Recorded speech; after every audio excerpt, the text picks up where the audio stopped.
Online ट्रेनिंगसाठी, म्हणजे training यापैकी झालेलं नाही, परंतु अपडेटसाठी उपस्थित असलेले सॉफ्टवेअर इंजिनियर आदरणीय प्रवीण बालवणीकर सर, तसेच अनेक प्रकारचे प्राचार्य त्यांच्याकडे प्रभारी असते, सरोवर सर, सुभाष सर, माझे सहकारी मित्र नवीन शेख सर, दत्ता वरकर सर, शारीरिक शिक्षक संघटनेचे अध्यक्ष आदरणीय दशरथ गुरव सर, तसेच संगमेश्वर महाविद्यालयाचे शारीरिक शिक्षक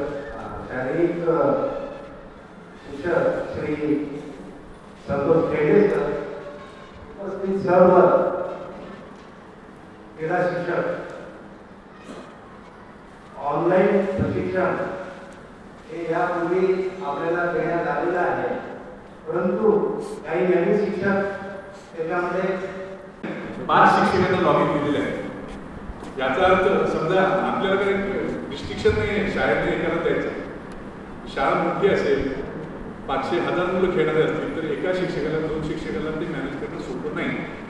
सो आपण शाळेला ऑथॉरिटी दिलेली आहे की तुम्ही 1 शाळा 2 किंवा 3 शिक्षकांना द्या लॉग इन, पण ते तिघही शिक्षक जे काम करतील ऑनलाईनमध्ये ते त्यांचं वैयक्तिक नसणं, ते शाळेतर्फे काम करतात। आता यातले समजा शाळेतले 5 पैकी 2 शिक्षक सोडून गेलेले आहेत, तर त्यांना त्यांचं लॉग इन आय डी आणि पासवर्ड माहिती आहे, रिटायर झाले किंवा तुमच्यावर भांडून निघून गेले, तुमची वाट लावायची, म्हणून जर त्यांना काय करायचं असेल तर त्यांना जे करायचं ते करू दे, फक्त तुम्ही एवढंच काम करायचं, मॅनेजमेंट जायचं। आता समजा हे पहिले शिक्षक आहेत, त्यांचं स्टेटस ऍक्टिव्ह आहे, एडिटमध्ये क्लिक करा आणि त्यांचं स्टेटस ऍक्टिव्ह आहे खाली, त्या ऍक्टिव्हचे इनऍक्टिव्ह केले की त्यांचे ऍक्सेस बंद।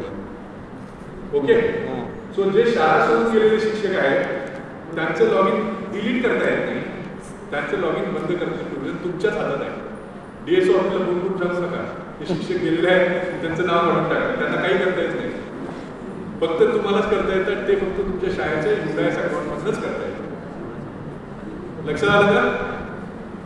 आता मागाशी मी तुम्हाला सांगितलं युडायसचा पासवर्ड विसरला तर डीएसओ ऑफिस तुम्हाला मदत करू शकेल, पण इतक्या क्रीडा शिक्षकांचे जर लॉग इन आय डीचे पासवर्ड विसरले असतील तर तुमच्या हातात फॉरगॉट पासवर्ड हा एक ऑप्शन दिलेला आहे, आणि तो जर चालला नाही तर इथंच आपल्याकडे दुसरा ऑप्शन आहे। समजा ते पहिले शिक्षक आहे, पहिल्या शिक्षकाचा पासवर्ड विसरला तर एडिटच्या खाली रिसेट पासवर्ड ऑप्शन दिलेला आहे, नवीन पासवर्ड ठेवा आणि तोच खाली टाका, सेव्ह केला की तुमचा ईमेल आय डी हा तुमचा लॉग इन, आणि इथं जो तुम्ही पासवर्ड त्याच्यासाठी ठेवा तो पासवर्ड। इथं परत तुम्हाला शंका आहे का? शंका असेल तर विचारा, कारण बरेच जे नवीन शिक्षक असतील ना ते इथं राहतात, आता बाकीच्यांना सगळ्यांना सवय करायची, एवढं झालं की युडायस अकाउंटचं या वर्षीचं काम संपलं। सो लॉग आउट करू मी, याच्याबद्दल काही माहिती पाहिजे होती। आता आपण क्रीडा शिक्षकांचं लॉग इन